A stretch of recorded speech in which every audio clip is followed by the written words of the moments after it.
कैसे चलता था फंडिंग का खेल, जो छपा है वो मैं आपको बता रहा हूं और इसके बाद मैं आपको बताऊंगा कि अमेरिका कहां से इसमें फिगर किया और कैसे अमेरिका ने इस ऑपरेशन को अंजाम दिया। खबरों की माने यहां छपा हुआ है कि खनानी का नेटवर्क हवाला तक ही सीमित नहीं था, बल्कि वो अल-कायदा, लश्कर-ए-तोयबा, जैश ए मोहम्मद जैसे आतंकी संगठनों तक भी धन पहुंचाने में इस्तेमाल होता था।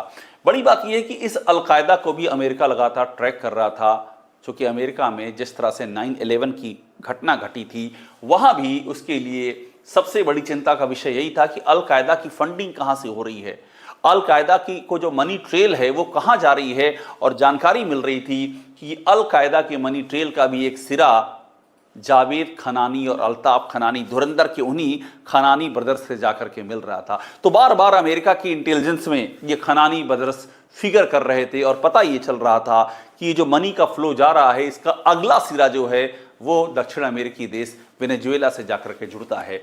अब देखिए, ये पूरी हवाला फंडिंग का जो काम है ये चल रहा था। अल्ताफ खनानी इस बीच में गिरफ्तार हो जाता है। ये बहुत ही महत्वपूर्ण मोड़ है। दो भाई जावेद खनानी और अल्ताफ खनानी, इन दोनों का किरदार आपने धुरंधर फिल्म में देखा होगा। लेकिन इसका क्लाइमेक्स कब आया? क्लाइमेक्स तब आया जब अल्ताफ खनानी गिरफ्तार कर लिया गया। अल्ताफ खनानी को पकड़ने के लिए अमेरिका की ये डीईए, देखिए ये वही डीईए है जो वेनेजुएला में जिसने ऑपरेशन किया है, जिसने वेनेजुएला में वहाँ के राष्ट्रपति मादुरो और उनकी पत्नी, इनको गिरफ्तार किया है रातों रात ऑपरेशन करके, और उनको बंधक बना करके वो अमेरिका ले आए हैं। तो अमेरिका की यही डीईए इस मामले में भी एक्टिव थी, अल्ताफ खनानी के मामले में, और एक गुप्त ऑपरेशन चलाया गया।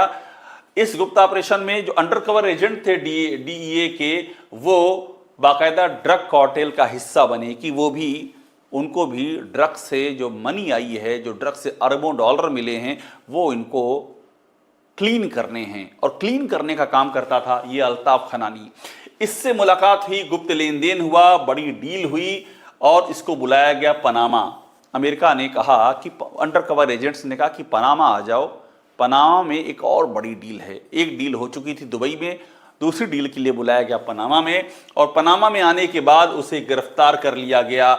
यहां से अल्ताफ खनानी कानून के शिकंजे में आ गया। यही वो सबसे इंपॉर्टेंट मोड़ था जब कराची के जो धुरंधर थे, जो लियारी, कराची के लियारी में जो अंडरवर्ल्ड ऑपरेट कर रहा था, उसकी कड़ियां खुलनी शुरू हो गई।